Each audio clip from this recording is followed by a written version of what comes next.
नमस्कार बंधुरा आपनादेर सबाइके स्वागत धीरा कुकिंग ब्लग्से।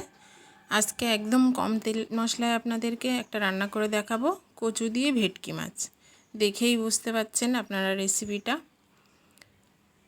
भेटकी माछटा 1.5 किलो मतो आछे, केटे धुए परिष्कार करे नेब। आर एदिके एई जे कचु बाजार थेके किने आना कचु, कचुटाकेও केटे धुए परिष्कार करे नेब। देखुन बंधुरा माछटा केटे धुए परिष्कार करे निয়েছি। এবার একে নুন হলুদ মাখিয়ে ভাজা করে নিতে হবে। আর ভেটকি মাছ কিন্তু খুব বেশি কড়া ভাজা লাগে না, হালকা ভাজলেই হয়ে যায়। কচুটাকেও কেটে ধুয়ে পরিষ্কার করে নিয়েছি। কচুটাকে এবার আমি সেদ্ধ বসিয়ে দেব। আমি সেদ্ধ করেই রান্না করব, তার জন্য কড়াইতে জল দিয়ে দিয়েছি।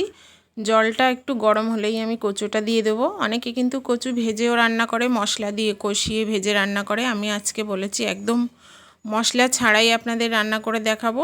এজন্য আমি কচুটা আগে সেদ্ধ বসিয়ে দিলাম, সেদ্ধ করে নেব। ঢাকনাটা খুলে মাঝে দেখে নেব, দেখি কচু কতটা সেদ্ধ হয়েছে। এখন একটু বাকি আছে, আবার ঢেকে আমি কচুটাকে সেদ্ধ হতে দেব। আর এখন আমি নুন হলুদ মাখিয়ে মাছটাকে ভাজা করে নেব। দিয়ে দিলাম পরিমাণ মতো হলুদ গুঁড়ো। এবার দিয়ে দিলাম পরিমাণ মতো নুন আর হলুদ দিয়ে আমি মাছটাকে খুব ভালো করে মাখিয়ে 10 মিনিট রেস্টে রেখে দেব। নুন হলুদ মাখিয়ে মাছটা রেখে দিলে মাছের ভেতরে নুনটা খুব ভালোভাবে চলে যায়। আর এদিকে আমি সাদা তেলে রান্না করব, মানে রিফাইন অয়েল।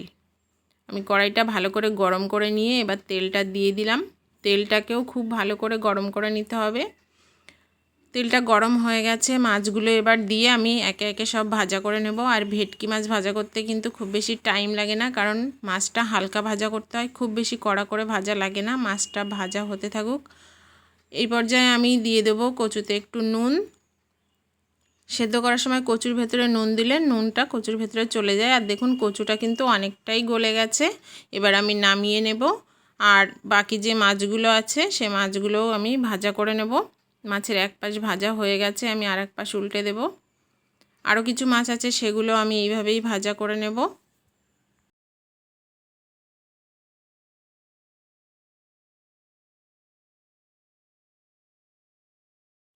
মাছগুলো ভাজা হয়ে গেছে, খুব বেশি কিন্তু আমি কড়া করে মাছটা ভাজিনি।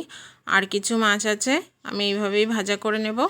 আপনারা তো দেখেই বুঝতে পারছেন আমি কীরকম মাছটা ভাজা করেছি, একদম হালকা করে। মাছটাকে মাঝখানে একটু ফাঁকা করে কড়াইয়ের মাঝখানে জিরে আর তেজপাতা ফোড়নটা দিয়ে দিলাম ওই তেলের ভেতরেই। দেখুন বন্ধুরা, জিরে আর তেজপাতাটা খুব ভালো করে ফোড়ন হয়ে গেছে। এবার সেদ্ধ করা কচুটা আমি মাছের ওপর ঢেলে দিলাম।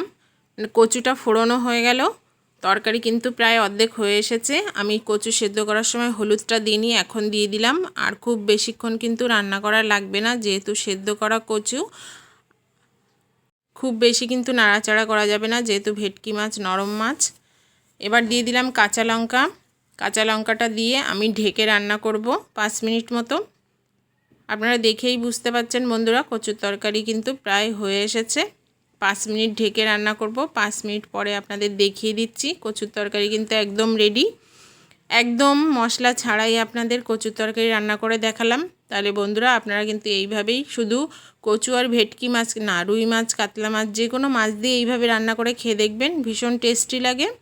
আর কেউ যদি ভাজা গরম মশলার গুঁড়ো দিতে চান দিতে পারেন, আমি কোনো মশলাই দেব না, এইভাবেই খেতে আমার কাছে বেশি ভালো লাগে। এবার আমি তরকারিটা নামিয়ে দিলাম। তাহলে বন্ধুরা আপনারা কিন্তু বাড়িতে অবশ্যই ট্রাই করে আমাকে জানাবেন এইভাবে কচু রান্না করে কেমন লাগলো খেতে।